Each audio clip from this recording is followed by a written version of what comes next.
This has been a big week of international developments. We got 3 Americans home under President Trump's stewardship and urging. He's taken the country out of the Iran nuclear deal. He's set up the date and place for the North Korean summit. We have the opening of the U.S. Embassy in Jerusalem coming next week. And all of that now in the context of this very ugly incident that the White House has all but ignored. So let's get a take on it all from someone in a position of power.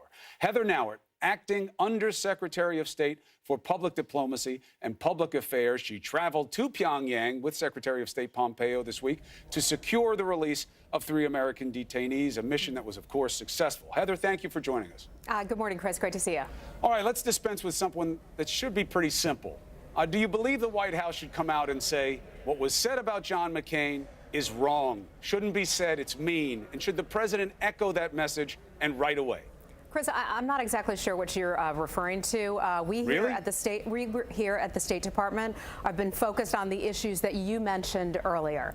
We've been focused on bringing home those 3 Americans from North Korea, a tremendous success for those 3 men, their families, this administration, and also Secretary Pompeo and the State Department. We've been focused on the totality of Iran's bad behaviors around the world, which for far too long have been ignored by many other countries, and this administration has said no longer. We will focus and we will make sure that we are focused on the bad acts that they have been involved with, which includes firing rockets and missiles onto our strategic partners, Saudi Arabia, endangering its citizens and civilians, and doing the same type of thing in Israel as well. We've been focused on those very serious issues and not the politics here at home. It's not politics.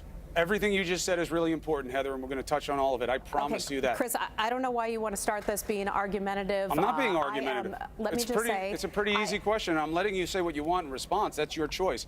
But this isn't politics. This is about decency. Okay, Chris, had you told me you wanted to talk about Senator McCain, who, by the way, I have a tremendous amount of respect for, and I'm in touch with his family. My father died of the same type of cancer that he did. He is an American hero. Had you told me that you wanted to speak about Senator McCain, I might have something to say about that, but I can tell you here from the State Department that we are focused on all the activities that we have been very committed to over the past few months and several weeks.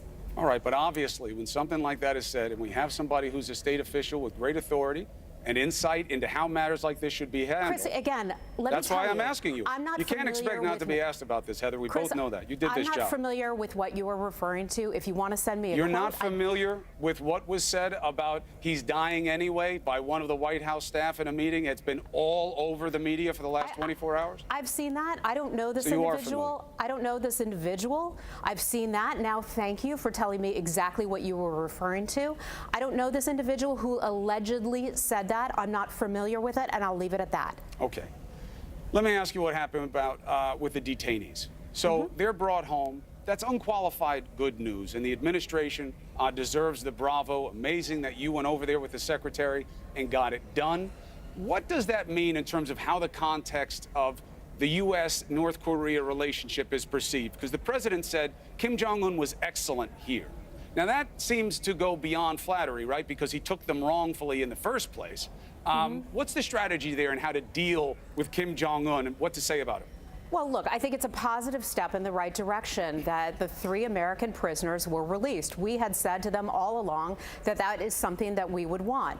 When the president spoke about, in a positive sense, about Kim Jong-un and his willingness to do that, sure, that is a positive development. We want to make progress with the North Korean regime, and that's something that we've talked to them very clearly about. We go into this clear-eyed and realistic.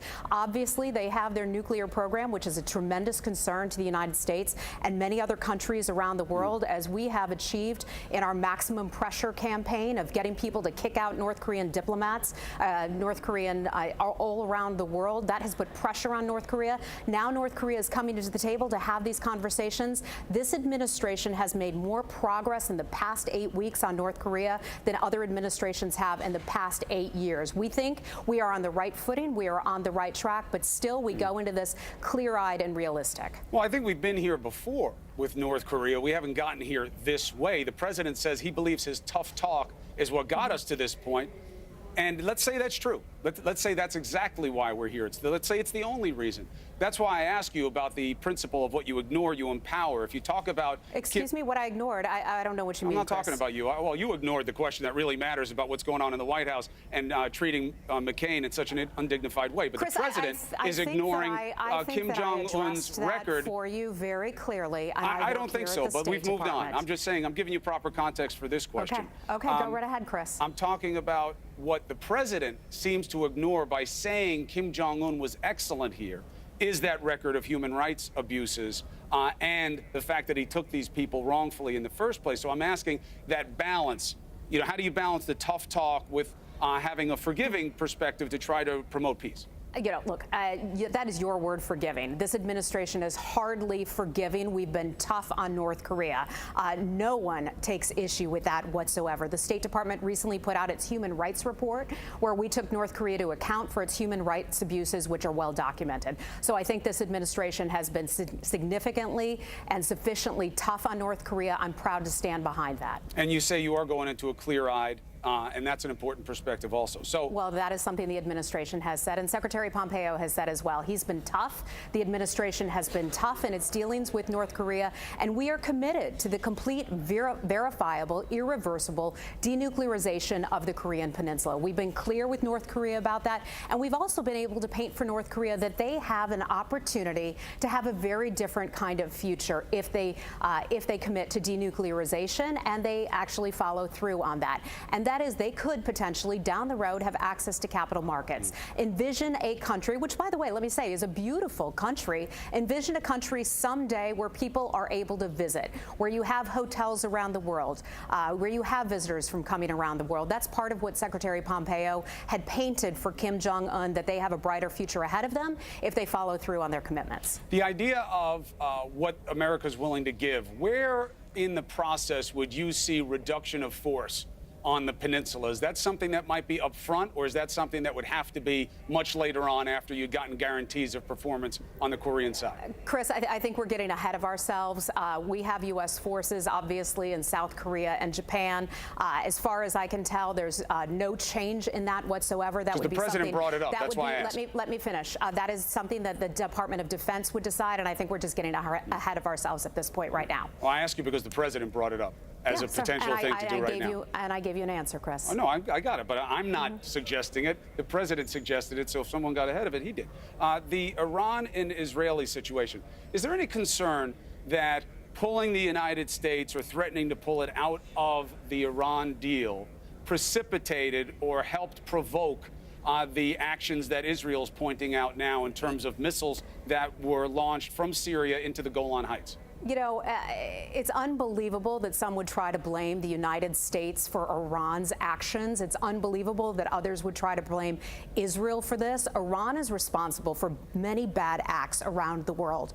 We've seen that Iran has provided weapons, money, and all of that to Hezbollah operating in Syria. We've seen as Iranian Revolutionary Guard Corps operate outside of Syria, as, by the way, they continue to back the regime of Bashar al-Assad. And let me just remind you, it wasn't that long ago that that regime gassed and killed many innocent civilians, not just once, but many, many times. So let's take a look at where these bad actions are coming from. They're from Iran and not other countries. Totally understood. Do you think we're going to see more of that now that Iran is in a hostile disposition? We see what's happening on their streets.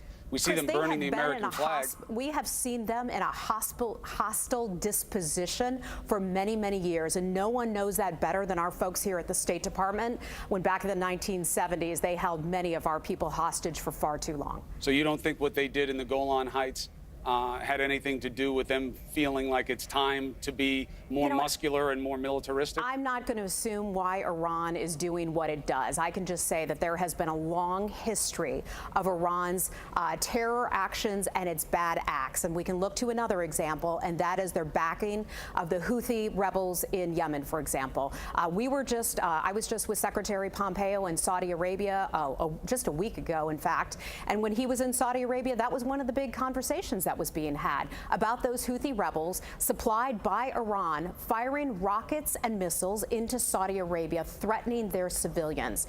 It's something that we continue to back Saudi Arabia and many of our other partners. And let's remember who was responsible for these actions. It's no other country but Iran. Understood. Heather Nauert, thank you for coming on the show to talk about what matters. Okay, Chris. Allison.